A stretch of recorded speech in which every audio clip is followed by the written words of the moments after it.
Okay, let's pray. Bless you, Father, for creating us according to your image, able to have relationship with you, and you have not left us alone, but to have also relationship with ourselves.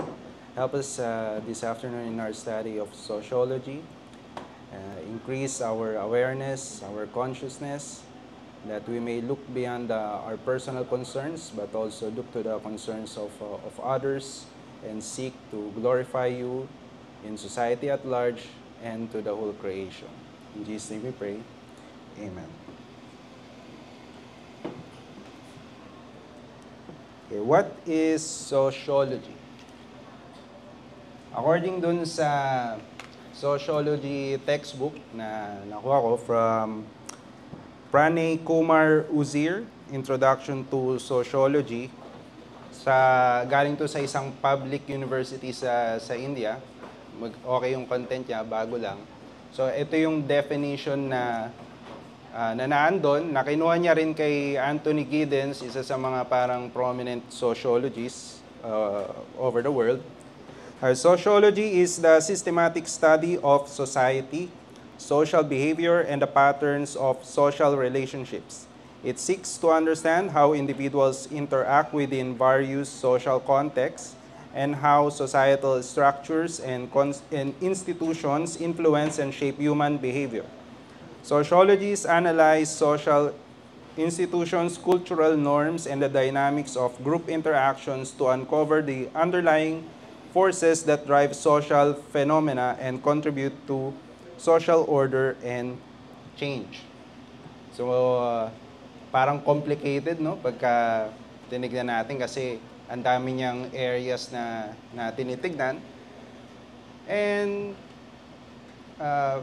obviously, because people are complicated or complex beings. Diba? Kahit sa sarili mo, baka naguguluhan ka, maraming complexities sa iyong feelings, sa iyong thoughts, sa iyong ugali, and sa relationships mo with the people around you. So ano yung scope ng sociology according to the same textbook? Sociology examines a wide range of topics, including social institutions, social change, social stratification and inequality, socialization processes, deviance and social control, and the dynamics of urban and rural settings. The field also explores global issues and impact of globalization, as well as the relationship between social factors and health outcomes. So, yun, maraming areas na tinitignan yung sociology in relation to anthropology, kung ano yung constitution ng man, saan ba tayo galing, at kung paano dapat yung order sa isang society by humans. And ano yung mga norms, cultural norms, yung mga bagay na pangkaraniwan na ina-assume natin na tama at mali or totoo, na minsan tinitake natin for granted na alam na natin yung pero hindi natin naisip saan ba nag-source nun, saan yung authority, bakit ba natin sinusunod yung ganung norm. And deviance, ibig sabihin yung mga sumasalungat dun sa normal na practice ng society. Ibig sabihin yung mga pasaway, di ba? Mga deviants. Ganun.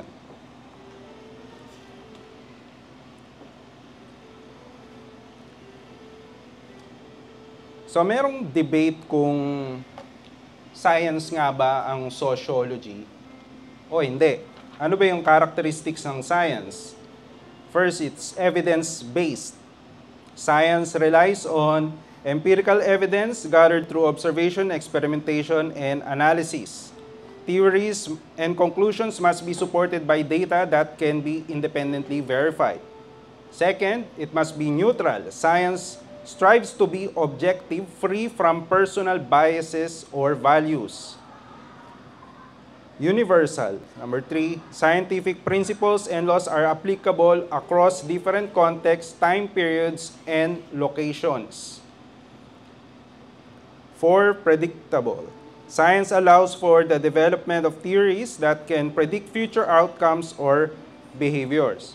So, dapat may ebidensya para matawag itong, pag sinabi scientific method, we discover yung how the world works, how physics works, the material world works, na testable. Pwede natin, may ebidensya tayo na pagka meron tayong statement or proposition of truth, dapat may ebidensya na totoo yun at paano siya mapuprove. Dapat objective analysis. Hindi lang dahil gusto mong totoo yun, but meron kang data at pwede mo siyang i-generalize universal law, di ba? Yung laws of physics are universal.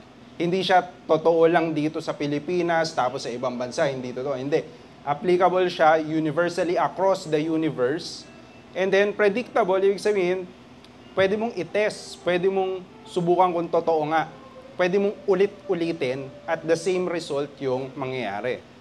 So, bakit sociology raw bakit science yung sociology? One is, it is based on empirical research. Sociologists use systematic methods such as surveys, experiments, and observations to collect data and test hypotheses. Next, objective analysis. Sociology aims for neutrality by analyzing social phenomena without personal bias. 3.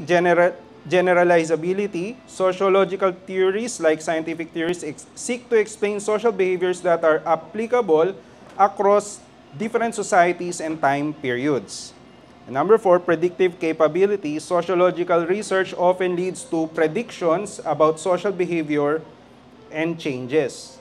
So, ito raw yung mga reason bakit science yung sociology. Kasi ina-apply yung scientific method sa pag-aaral ng behavior ng society at large. No? Para siyang psychology, but yung psychology more on individuals, but sociology more on society, the group of individuals. Now, bakit naman hindi science ang sociology? First reason is human complexity. Human behavior and social phenomena are highly complex and influenced by numerous factors like emotions, culture, and history. This complexity makes it difficult to establish universal laws as seen in natural sciences. Second, subjectivity. While sociology aims for objectivity, the study of human society involves subjective elements such as individual experiences and values. Complete neutrality can be challenging. So even though na meron kang empirical research, hindi siya madalas universal across the board. Meron laging exceptions pagdating sa mga tao dahil nga very complex ang ugali ng tao. Hindi siya kagaya ng scientific experiment na pagka inulit mo ng inulit, pareho yung result. The same way mo gawin, pareho ng result. Sa mga tao, pwedeng i-test mo the same method, the same way sa magkaibang tao, tapos magkaiba yung result kasi magkakaiba ang mga tao. And while they seek to be objective, sociologists are also people na meron ding personal biases, part din sila ng society, meron din silang outside influence, no? na nakaka-influence dun sa mga research nila. Next is lack of predictability. Unlike the natural sciences, social behavior is not always predictable. Human actions are influenced by emotions, personal motivations, and unforeseen circumstances, making it difficult to forecast outcomes with certainty. And then, another is social influence. Yun nga, sociologists themselves are part of the society that they study. So, we cannot strictly say that it is science, though meron siyang scientific elements. So, hindi siya pure science as in physics. So while sociology shares many characteristics of science, its subject matter, human society poses challenges that differentiate it from the natural sciences. So galing pa rin yan dun sa textbook na binanggit ko, Introduction to Sociology ni Pranay Uzier. Now, saan nagsimula ang discipline ng sociology? So background, during the 16th to 17th century scientific revolution, namayagpag yung success ng natural sciences.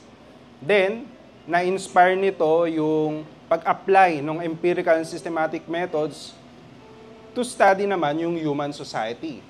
Then, after ng scientific revolution, dyan yung Enlightenment, na binibida yung reason, yung human achievement, yung kakayahan ng tao to achieve great things and to understand this world.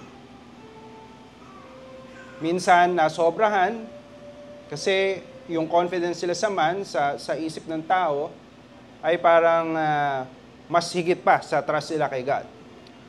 So, during the Enlightenment, influenced by the scientific revolution's methods, but focused on social and political reform. Dito na nagsimula yung secularization. The decline of religious authority shifted focus to secular explanations of social behavior and organization. Pagkatapos naman yan, dahil nga namayagpag yung success ng tao pagdating sa natural sciences, na-apply ito sa technology at nagkaroon ng Industrial Revolution. So, nagkaroon ng rapid changes sa societal landscape. Naging na-urbanize yung mga iba't ibang lugar kung saan in-apply itong scientific achievements natin. So, nagkaroon ng shift from agrarian to industrial economies, led to rapid urbanization, people moving to cities for factory work, and this created new social issues like poverty, overcrowding, labor exploitation. So, nagkaroon ng bagong world order. Nagkaroon ng capitalism. So, nagkaroon ng gap, malaking gap yung mga capitalists do sa mga normal na people. And then, yung mga dating mga trabaho ng mga tao, nagbago kasi iba na ang uso. Industry na, mga factories, diba? Mass production of things. Then, isa pa naka-influence doon ay yung French Revolution. Sa French Revolution, nagrebelde yung mga tao sa France against their king, the monarchy. Binaliktad nila yung society, lahat ng everything, kasi parang related sa religion, yung authority ng king, ni-reject nila yon, pinugutan nila ng ulo yung pamilya nung king, and then total revolution. Nagkaroon ng social upheaval, very chaotic. So ito yung background kung saan nagsimula yung sociology. Kasi kailangan ng order ng society, hindi pwedeng palaging may upheaval. Hindi palaging magulo. So kailangan, na-inspire nito yung ibang mga thinkers to start yung discipline ng sociology. So, si Auguste Comte, siya yung tinuturing na father of sociology. So, siya yung nag-introduce ng term na sociology. He is the one who proposed a systematic approach to studying society. He believed that society could be analyzed using the same scientific methods that were used in the natural sciences. So, yun nga, na-inspire siya dun sa scientific revolution, and then sa Enlightenment, yung confidence ng tao sa kanyang isip, i-apply natin to, yung natutunan natin, yung mga methods na ginagamit natin sa natural sciences, i-apply din natin sa mga tao. Then next founder ng sociology is Karl Marx. Siya naman yung nag-introduce ng analysis of class struggle and economic systems. Kasi nga, di ba, dahil sa Industrial Revolution, nagkaroon ng malaking pagbabago, nagkaroon ng different classes ng tao, the bourgeois and then the proletariat. Lumayo yung gap ng kayamanan ng tao, maraming naghirap, maraming nagle-labor, maraming naging slaves. So, dyan niya in-apply yung class struggle. Pinaglalalaban yung mga privileged versus the oppressed. Next is Emile Durkheim. So, ito naman focused on understanding social facts, norms, values, and institutions that exert influence over individuals. He's known for his studies on social cohesion, the division of labor, and the role of religion in society. So, in response dun sa parang pagkaka-atomize ng society, pagkakahiwa-hiwalay, pagkaka-individualize because of the Enlightenment period. So, he's seeking ways for social cohesion. Ano naman yung pwedeng magbubuklod-buklod sa mga tao? What can we band together for? Then si Max Weber, he explored the relationship between religion and economic behavior. Then, yung theories niya of bureaucracy, rationalization, and social action provided insights into the organization and functioning of modern societies. So, hierarchy ng mga tao. Kailangan may order, hindi pwedeng lahat ginagawa yung gusto niya. Kailangan merong masusunod, merong mas mataas na nagbibigay ng utos or commands. Then sa susunod yung mga nasa baba. Kailangan merong hierarchy ng authority.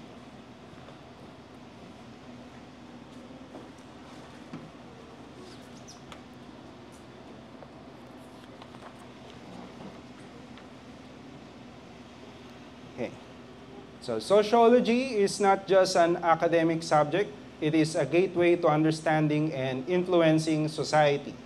So, hindi lang siya parang all theories, but hindi lang siya academic, but very practical din because maintindihan natin yung society, paano tayo nai-impluwensya ng society, yung buhay natin, at paano rin tayo makaka-impluwensya sa society.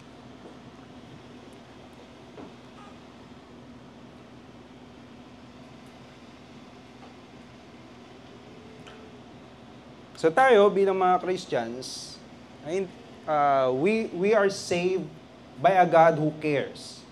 God doesn't need us, but He came down to earth to save us. He doesn't even need to do it. He suffered for our sakes. So we serve a God who cares about His creation. Hindi nga lang mga tao, but even the animals, diba? The whole creation.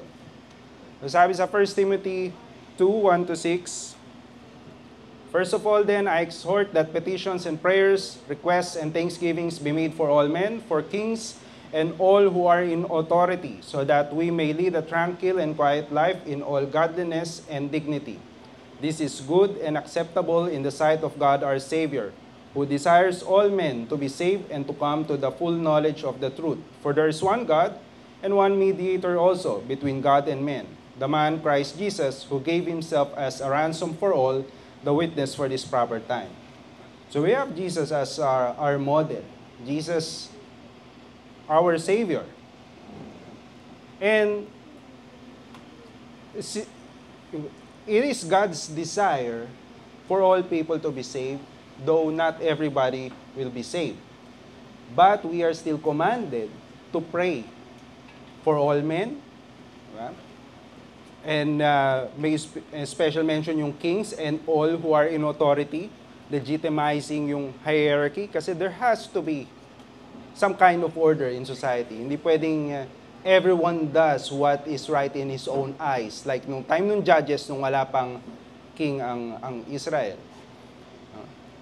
And it says there that we may lead a tranquil and quiet life. So, bakit tayo dapat may pakialam sa society? Bilang Christians, hindi na dapat tayo makasarili. Hindi lang yung personal sanctification natin or personal growth natin, yung inaatupag natin. In fact, the more you are sanctified, the less you think about yourself. God already cares about us. God has taken care of our greatest problem, which is death, spiritual death. He gave us life, and now, what are the greatest commandments? Love God with all your heart, mind, strength, and soul, and love your neighbor as yourself. So, hindi lang tayo parang lagi na lang naglulook into our own selves, but we also need to care about others.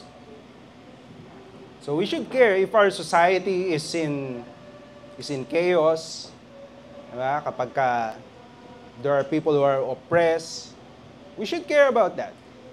That is good and acceptable in the sight of God, our Savior. And if God desires all men to be saved, we should also desire all men to be saved, even though knowing that not all men will be saved. There should be a balance in that. Okay? And ang model natin is Christ Jesus, who gave Himself as a ransom for all. Sacrificial love, sacrificial care for others. Minsan mahirap sa atin yung minsan gusto natin, hindi, yung government na lang yung mag-care for society. Basta ako, I'll just focus on myself, my family, my church, and then outside that, wala na akong care. But that's not how it's supposed to be. Galatians 6:10, so then, while we have opportunity, let us do good to all people, and especially to those who are of the household of faith. So, meron tayong special care for the household of faith. That is our community. That is our society. But still, while we have opportunity, let us do good to all people, even those outside of the household of faith. Sabi ni James Davison Hunter, this is a Christian sociologist. Sabi niya, indifference toward the world is quite rare in the history of God's people. The passion to engage the world, to shape it and finally change it for the better, would seem to be an enduring mark of Christians on the world in which they live. To be Christian is to be obliged to engage the world, pursuing God's restorative purposes over all of life, individual and corporate, public and private. This is the mandate of creation.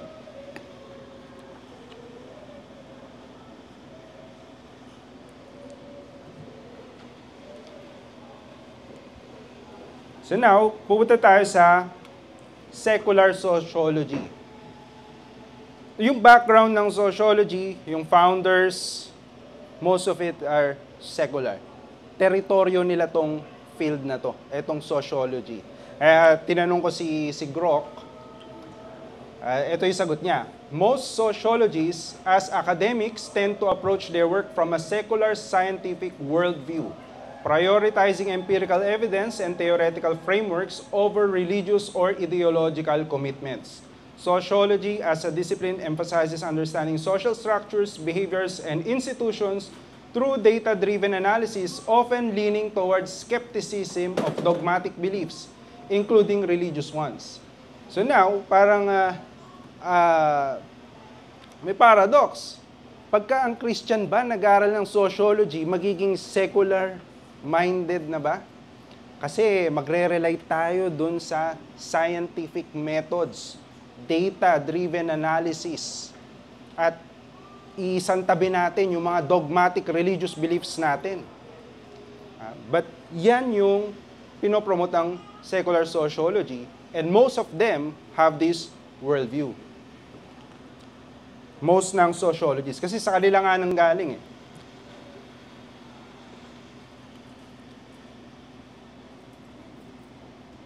Sabi ni Steve Bruce in Sociology, a very short introduction, reality is socially constructed. Our behavior has hidden social causes and much of social life is profoundly ironic. Ito yung summary niya ng sociology, 3 points. mas clear dito sa isang book niya, The A to Z to Sociology. Sabi, sociology teaches us that the world we take for granted is the outcome of human interaction, that people are often unaware of the real influences on their actions, and that social arrangements frequently lead to outcomes that are the opposite of those intended. So, sinasabi niya, yung world na ginagalawan natin, na tinitake natin for granted, ay result lang ng interaction ng human sa bawat isa. Tayo yung nag-create ng world natin, ng social world na yan. And labas si God dun sa perspective na ito. And madalas daw, we are often unaware nung influences na yon. Kasi nga naman, syempre, limited yung scope ng vision natin, nakafocus lang tayo dun sa maliit na community kung nasaan tayo nakalugar. But, wala tayong parang bird's eye view ng society. Dahil hindi naman lahat ng tao nag-aaral ng sociology.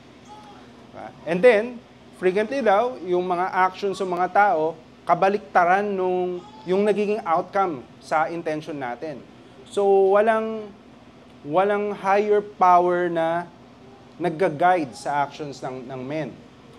We are on our own, and madalas pa, accidents yung nangyayari sa history.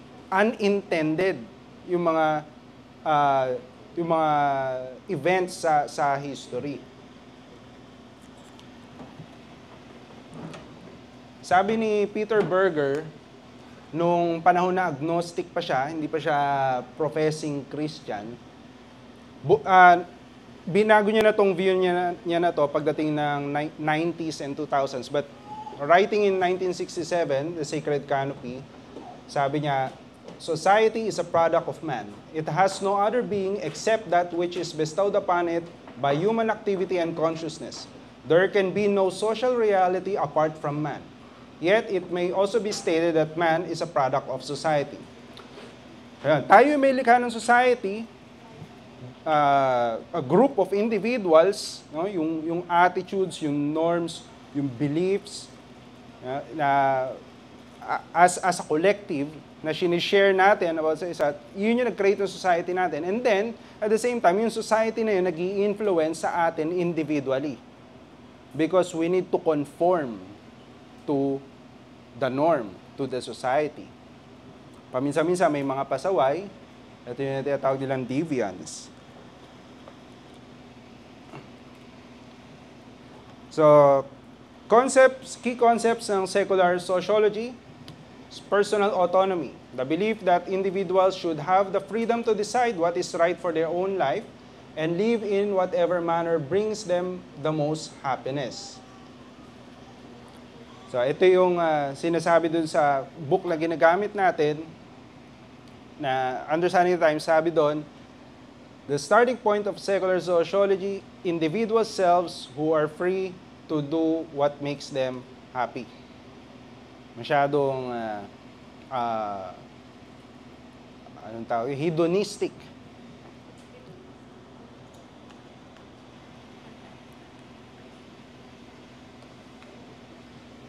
Sabi ni sa isa pang sociology textbook ni Anthony Giddens, sociological thinking is vital help to self-understanding, which in turn can be focused back on an improved understanding of the social world.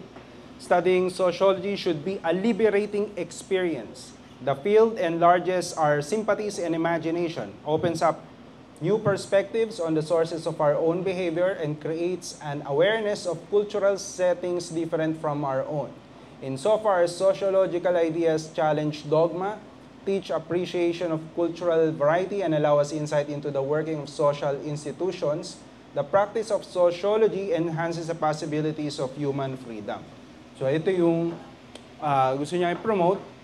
Pagka pinag-aralan natin yung sociology, nagkaroon tayo ng understanding dun sa mga sources ng behavior natin, magkakaroon ng possibility ng freedom. Freedom from those accepted social norms.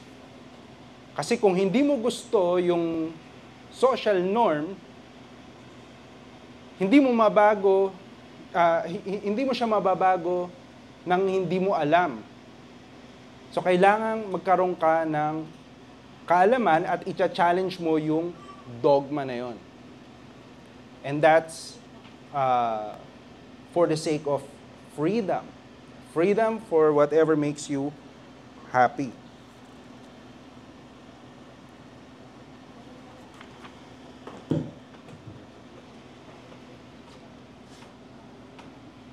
So, ngayon, dahil nga kailangan mong, para maging free yung tao, i-challenge yung mga norms or mga even laws na nagko-constraint. Kasi yung society kino-constraint yung individuals to do what he wants, what makes him happy. So, nagiging political, highly political ang field ng sociology.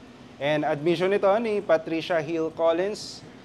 Sabi niya, sociology classrooms are inherently political spaces because they engage with questions of power, inequality, and social change. Teaching sociology requires navigating these dynamics, not avoiding them, to foster students' ability to critically analyze and act on the world around them. So kung meron kang, the fastest way to change a society is to change its laws. Di ba? Baguhin mo yung mga batas, mababago yung norms, yung accepted na behavior ng tao. So, kung highly political yung social, pansinin nyo, karamihan ng mga nag-aaral ng psychology, mga aktivista. Di ba? Ganun ang kinalalabasan.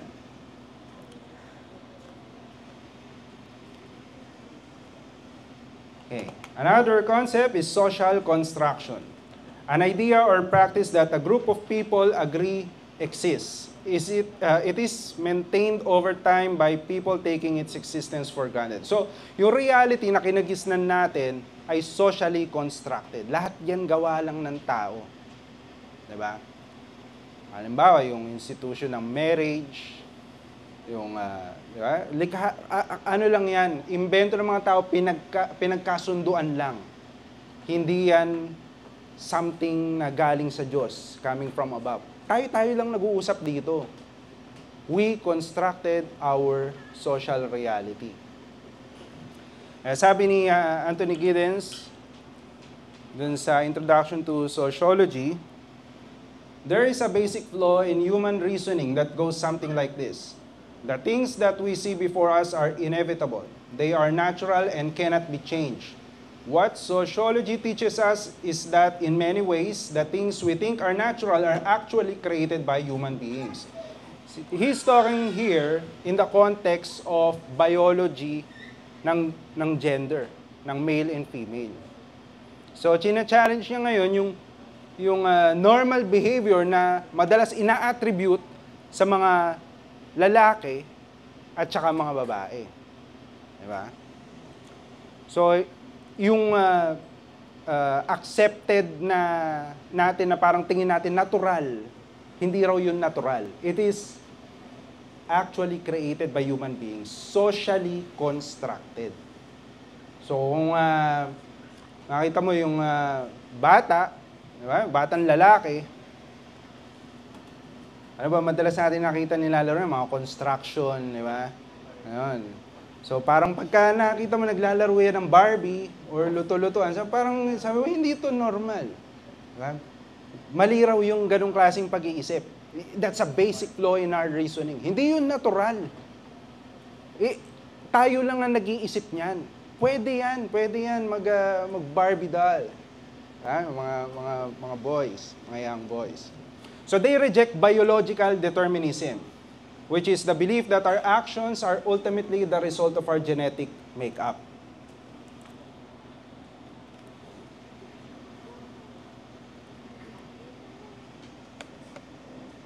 Okay. So in the same book, sabi niya, sociology involves not only acquiring knowledge, but also developing a sociological imagination. Tayo nag-aaral sila ng sociology, hindi lang para to acquire knowledge, but para ma-develop yung sociological imagination. At ano yon? It is the application of imaginative thought to the asking and answering of sociological questions.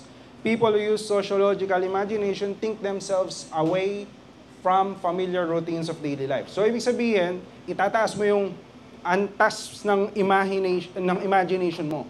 Hindi ka lang mag-iisip ng mga daily routines mo or yung mga bagay na karaniwan mong ginagawa sa araw-araw. Ilayo mo yung isip mo dun sa, ano ba tawag dun? Yung mga parang maliit na bagay na karaniwan na, mag-isip ka pa ng mas malawak. Itaas mo yung isip mo, yung view mo sa mundo. Huwag lang dun umiral dun sa maliit mong context.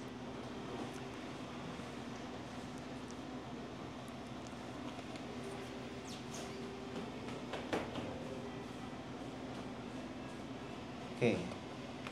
Again, Anthony Giddens, a long-standing debate in the social sciences revolves around questions of free will and determinism. For example, a deterministic framework would predict that where an individual ends up in life is significantly, if not entirely, influenced by the position into which he is born. The sociological imagination can be quite deterministic in that it pushes us to see that in many ways, the lives of individuals are quite determined by their social roles, gender, race, and class. Yet, we would not want you to take away the lesson that individuals are trapped or controlled like puppets. So, ayun nga, tayo ay pinanganak dito sa mundo, may context kung saan tayo pinanganak, hindi natin napili kung anong bansa, kung sinong magulang natin, ano bang status dito sa buhay, anong biological sex natin, diba? Anong skills yung meron tayo, anong itsura natin, anong mukha natin, wala tayong pinili doon. So, kumbaga, parang biktima ka na lang ng circumstance mo. But they reject sociological determinism, which is the belief that our actions are ultimately the result of social conditions. No? Yung panahon na nabuhay ka, ano yung mga accepted norms? Ano yung mga batas? Diba? Ano yung mga itinuturo? No? From parents to children or schools. So, parang they reject yung social determinism na kung ano ikaw ay it's just a prison. No, hindi ka na makaalis, hindi mo na ma-change your circumstance mo. Kaya nga nag-aaral ng sociology is for you to free yourself. Para ma-free ka dito sa mga ini-impose sa'yo na mga beliefs or practices or life na kailangan mong lakaran na hindi mo naman gusto. So, they reject that as well. So, kung ikaw ay, di ba, ako sa buhay ko, nung mga bata ako, pagka sinabing, di ba, pagka sinabihan akong bakla, magagalit ako. Manguupak na ako niyan. Hindi pa siya socially accepted. Pero malakas yung activism sa gay rights, LGBT rights. Ngayon, accepted na siya sa society.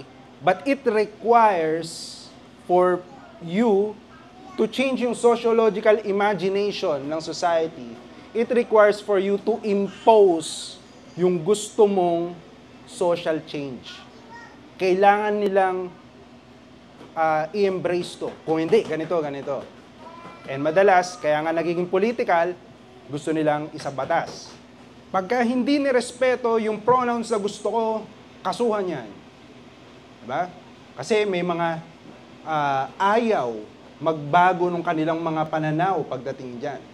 So, kailangang i-impose. So, for this social imagination to succeed, kailangan majority ng individuals dun sa society will agree. And most of the time, syempre hindi. Maraming pumapalag at nagkakaroon ng laban politically. Kaya kung diba, mga usapan ngayon pagdating sa politics is very hot, diba? Mainit. very emotional. Minsan, mga magkakaibigan na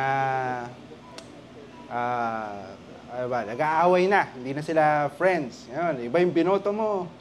Ganun. And in our world today, mabilis yung pag-change ng social imagination na tinatawag. We are more connected. Globalization is matagal nang nagsimula at ngayon, di ba, with internet access everywhere, in our phones, we have the whole world in our phones. Di ba? Madali na tayong maimpluwensyahan ng mga tao na gustong baguhin yung social imagination or sociological imaginary na yan.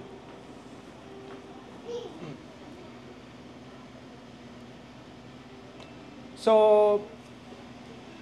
dahil hindi naman kasali si God sa usapan, ano yung tawag nila dun sa mga bagay na, dun sa mga sumasalungat, dun sa accepted na rules, accepted na behavior ng tao. They call it deviance, not sin. It is a behavior or action that violate consensual social norms. Diba? Yung panahon ng COVID, hindi ka nakamask. Yeah, pasaway ka. Yeah? So, ganon, no? Hindi ka, lahat sumusunod, ikaw lang hindi. So, kailangan sumunod ka, by hook or by crook. Dahil kundi, there will be consequences. So, ano yung sinasabi nila? Dahil nagsimula yung scientific revolution, yung enlightenment, nagsimula yung parang pag-grow ng secularization, but yung background is ang dominant na parang norm, at least in the West, is Christianity. Christian values and ethics. So yun ngayon yung challenge nitong mga sociologists. So let's have an example. Michel Foucault, sabi niya, the Christian Church, through its biblical interpretations, has historically disciplined sexuality by imposing a regime of truth that labels certain desires as sinful, serving to control bodies and maintain ecclesiastical authority. So, ibig sabihin, yung church ay nag-i-impose ng ganitong ethic to maintain yung may hidden agenda. Merong masamang agenda yung Christian Church, which is to maintain yung status quo. The people in power, yung mga religious authorities, para maging authoritative sila, para alam nilang in power pa rin sila, dapat sinusunod ng mga tao yung mga sinasabi nilang ethics. By the way, dito sa book kasi, dahil meron tayong section for law and politics, itong chapter ng sociology, ang pinag-usapan lang dito is yung views nag-focus lang sa view ng marriage, ng family, and child rearing or pagpapalaki sa bata. Judith Butler, sabi niya, biblical prescriptions for sexuality and marriage enforce a heteronormative matrix which naturalizes binary gender roles and marginalizes non-conforming identities, revealing not divine will, but the cultural anxieties of ancient societies. So yung Bible daw, yung prescriptions about marriage and sexuality, hindi galing kay God. Hindi galing kay God. Sinasabi lang nila yun, panakot. But it's just the cultural anxieties of ancient societies.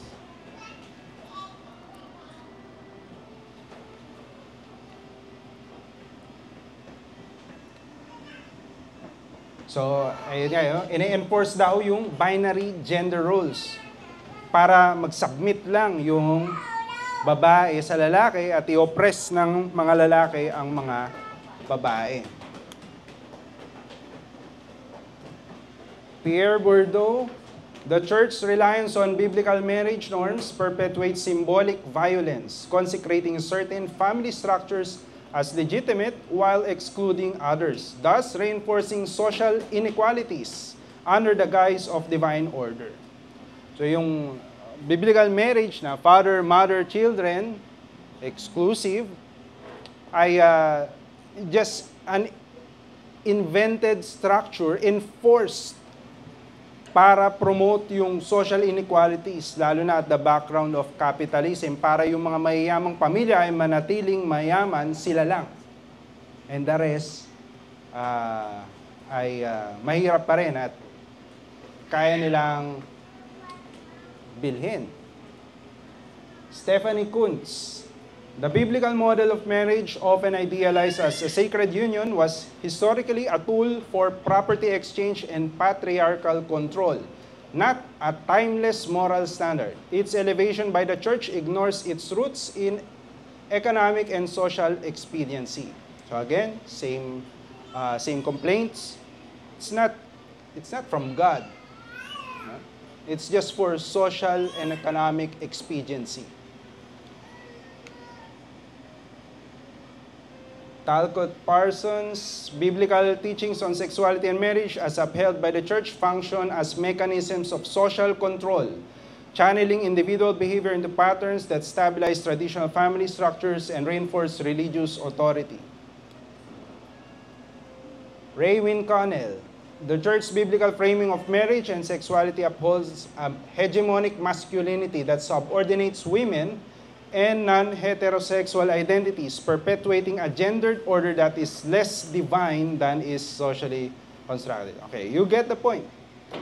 So yung biblical na prescription about the order, the basic order ng society, which is the family, is under attack by secular sociologists. Hindi ito tama. Kailangan natin itong i-challenge. Hindi naman yan galing sa Diyos. Invento lang yan ng mga religious authority to maintain yung power nila.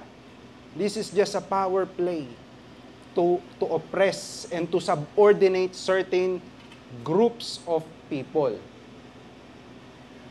And so, they need to be free from this world order. They need to change yung minds ng mga tao. So ano yung alternative nila? Ito, prescription ni Robert Whitehurst. Sabi niya, open marriage, triads, collectives, and extended intimacy arrangements represent viable options for those seeking to break free from the restrictive mold of the nuclear family. So ito yung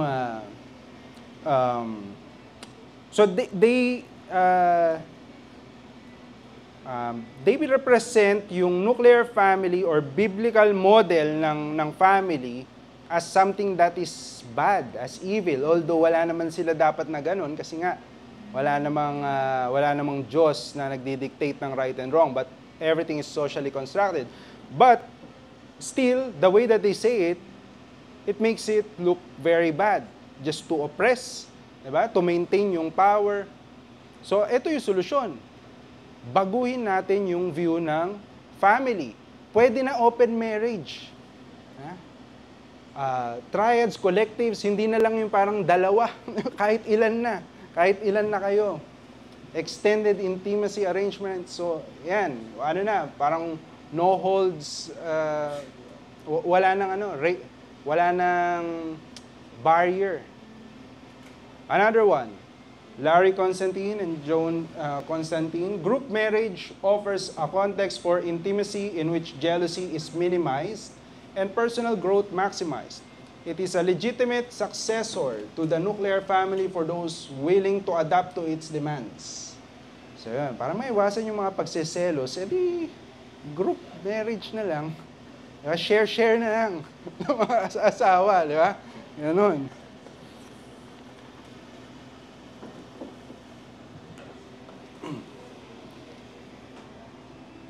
Okay. And they also oppose yung authority ng parents, no? To teach their children how they should behave. Sabi ni Emile Durkheim, one of the founders of sociology, sabi niya, it is society which must be the ultimate guardian of the child's moral development. The family is too narrow and too partial to accomplish this task alone. John Holt, sabi, children do not belong to their parents. They belong only to themselves. And it is not the right of parents to shape them in their own image. Robert Whitehurst, child socialization should be a collective responsibility, ensuring that no one set of parental prejudices dictates the limits of the child's future. So they are challenging yung authority nung parents na turuan yung mga anak nila about biblical values. Kasi nga naman, pagka lumaki yun, ang magiging view nun, biblical. They want to be free from biblical ethics, from biblical morality. They want to change society. They want it to be secular. They want everyone to pursue whatever makes them happy. No right, no wrong.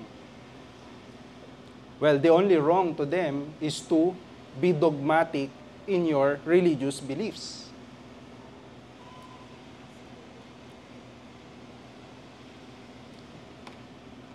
Now, what do we think about this? We live in a world na totoo, na-impluwensyahan tayo ng society. At tayo bilang individual, kung hindi naman mataas ang position mo, hindi ka naman great influencer, meron ka ring influence, no? Sa society or at least to the people around you. Then may domino effect na yun. No? Thinking of, for example, about Ananias, yung nagbaptize kay Paul. Si Paul yung bida kasi siya yung nag-missionary sa maraming places, nagsulat ng most of the New Testament, but parang nasa background lang si Ananias, but still he has influence. Tayo rin, kung saan man tayo ilagay ni Lord, ano man yung role na ibigay sa atin ni Lord, we should accept that. Sabi rin sa Bible, dun sa mga na-save na slaves, if you can free yourself, then be free. Kung hindi ka naman able, edi just serve your master. If you can change your reality, your circumstances, then go. But that's not the ultimate goal of life. That's not it. So are we free or determined? Sabi ni Scott Christensen, biblical compatibilism seeks to demonstrate one simple reality. Every human action in the course of history has a dual explanation, one divine and one human. In this model of double agency, the human side of the explanation is the more tangible, visible, and familiar. The divine side is largely intangible, invisible, and less familiar. So, di ba, pag nag-aaral tayo ng sociology, madalas ang focus lang natin sa mga tao. Nawawala sa isip natin na meron ding Diyos na kumikilos, yung providence niya. He's working things. He's sovereign over all things. So our reality is not just a social construction of humans alone. Kasi kung hindi i-allow ni God yan, hindi yan mangyayari. Continuing, Scott Christensen, he quotes Proverbs 16:9, "The heart of man plans his way, but Yahweh establishes his steps." So the vast throngs of Earth's inhabitants contemplate, deliberate, and articulate their plans to pursue the paths that define their lives. Then they act on those plans. Yet, God secretly stands behind them all, directing each set of footsteps along the specific course He designed. Yet He does so without undermining human freedom and responsibility. God is sovereign over society, but we remain free in the sense that we are conscious. We consciously choose our actions and decisions in life, and we are responsible for it because of that freedom. So, let's look at the terms. So, concurrence, the doctrine of God's providential action in the world whereby He is the primary but remote cause of all human actions. Likewise, Humans are the secondary but proximate cause of their own actions. So ano sasabihin natin? Kung ganito yung mga nangyayari sa society, ang daming evil, ang daming suffering. Diba? Sisisihin ba natin si God? Or tayong mga tao? But we must keep this doctrine in mind. God is the cause of all things. He is the one who gives us the power even to do whatever we do. But we humans are the secondary cause or proximate cause. Tayo yung immediate, tayo yung nearest dun sa certain action, at tayo yung may choice. Even though God allows it, He is not morally culpable. We are. At merong distinction, yung mga theologians pagdating sa will ni God, ang tinatawag na decretive will, God's sovereign will whereby He ordains or decrees all events that transpire in space, time, and history, including all human actions. Pag nag-aaral ka ng sociology, tinintindi mo, ano yung cause, ano yung source, ano yung background, paano nangyari ito, anong nangyari dito sa historical event na to, sana hindi ito nangyari, bakit ito nangyari? Di ba? Let's keep in mind, God allowed it to happen. It happened. He has a purpose. So God ensures that His decrees will certainly take place. So sometimes this is called God's secret will kasi hindi ito revealed. But there are things that He revealed, yung mga prophecies, na for sure na magkakatotoo at marami nang nagkatotoo because He doesn't just know the future, He creates the future. Siya yung nagmumove sa bawat isa sa atin and even sa buong mundo, even dun sa mga people in high places, even dun sa mga angels, the principalities, the powers, even the prince of the power of the air, siya yung may control at nag-aalaw kung ano lang yung mga pwede nilang gawin. So hindi natin alam tong decretive will na to. Alam na lang natin to pag nangyari na. So pag nangyari in the past na, sasabihin natin, God allowed it to happen. And we will accept that. But we do not blame na, ay, nangyari ito, so wala akong kasalanan. Kung kasalanan mo pa rin. We are still culpable. Because God also have a preceptive will. This is God's revealed will in Scripture. Meron siyang mga prescription, meron siyang mga commandments na malinaw na dapat nating sundin. So He declares or instructs us what He has established as righteous, wise, good, and true. So some call this God's moral will, instructive will, or will of command. So pag tayo lumabag dito sa preceptive will, hindi natin kayang i-defy yung decretive will. If God decreed it, it will happen. Wala kang magagawa. Pero culpable tayo if we defy His preceptive will. Meron siyang sinabi, ito gawin natin, hindi natin ginawa. Huwag mong gawin, ginawa natin. Morally culpable tayo.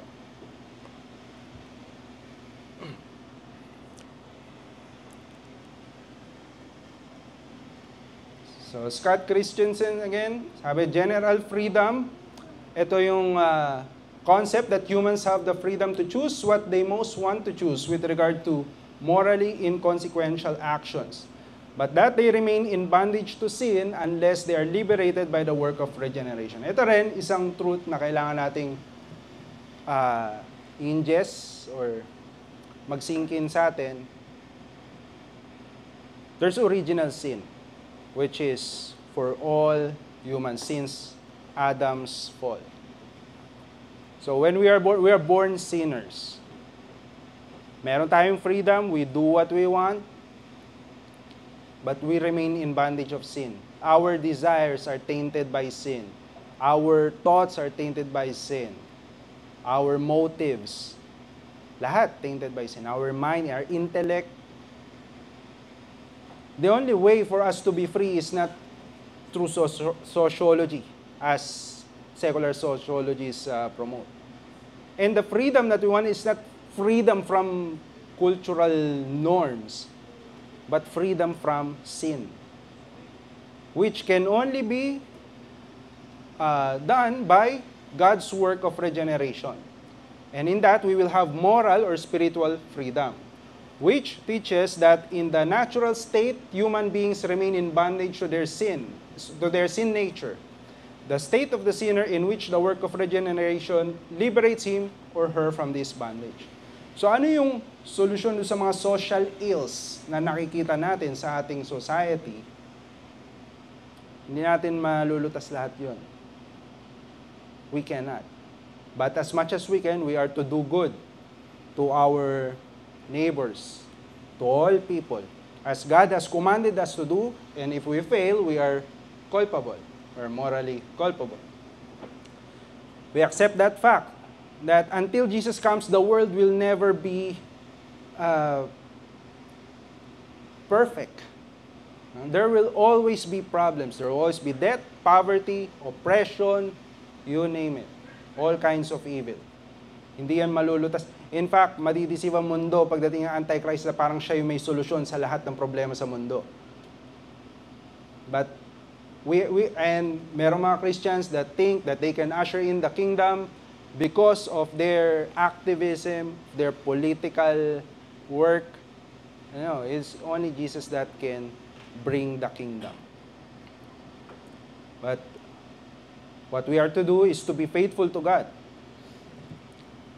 and to share the gospel so that people will be liberated from sin. Yun yung liberation na kailangan ng tao. Liberation from sin. Not liberation from kung ano-anong social injustice. Although some of them may be true, and we should work for it. Christians work for it. The liberation ng chattel slavery in Europe, in America, in Africa, primarily work of Christians. If we see evil, and we have the power and the influence or the knowledge that maybe we can do a little or a big, we do what we can. But that's not, let's not think that we can save the world. Only Jesus can. And marami kasi sa mga nagiging aware of these social problems, they become frustrated, they become agitated, they are full of hate pagka hindi nangyayari yung gusto nilang social change, and they resort to all kinds of actions na hindi compatible biblically, which they reject. Sabi sa Titus 3:1-8, remind them to be subject to rulers, to authorities, to be obedient, to be ready for every good work, to slander no one, to be peaceable, considerate, demonstrating all gentleness to all men. So we are not called to be social disruptors. We are to be peaceable. Hindi tayo mapaaway. Hindi tayo yung mga nakikibaka lagi. Maraming pinaglalaban. Na galit na galit. And we are to be subject to rulers. Kung okay naman, hindi naman sinful yung mga commands, yung mga rules, we are to submit. We are not to promote yung parang libertarian freedom na, hindi, I'm free to do whatever I want to do. For we ourselves also once were foolish, disobedient, deceived, enslaved to various lusts and pleasures, spending our life in malice and envy, despicable, hating one another. Oh, we are slaves to sin. We were once slaves to sin. But when the kindness and affection of God our Savior appeared, He saved us, not by works which we did in righteousness, but according to His mercy, through the washing of regeneration and renewing by the Holy Spirit, whom He poured out upon us richly through Jesus Christ our Savior, so that, having been justified by His grace, we would become heirs according to the hope of eternal life. This is a trustworthy saying. And concerning these things, I want to speak confidently so that those who have believed God will be intent to lead in good works. These things are good and profitable for men. So we are to be useful members of society. we are ready to do good works, which naturally a saved person should lead to do, because God has done us the greatest good work of all, to save us and to free us from the slavery of sin. And that's also what we should seek in our society. For yes, we want to do as much as we can about the problems that we see in society, but ultimately, the goal of the Christian is to desire all men to be saved, to honor God, to make God look good in society. Hindi yung makikita nila, ay mga Kristiyano pala, ay mga Kristiyano puro mga galit or aktivista or something like that. So, any questions? O, tanong na kayo.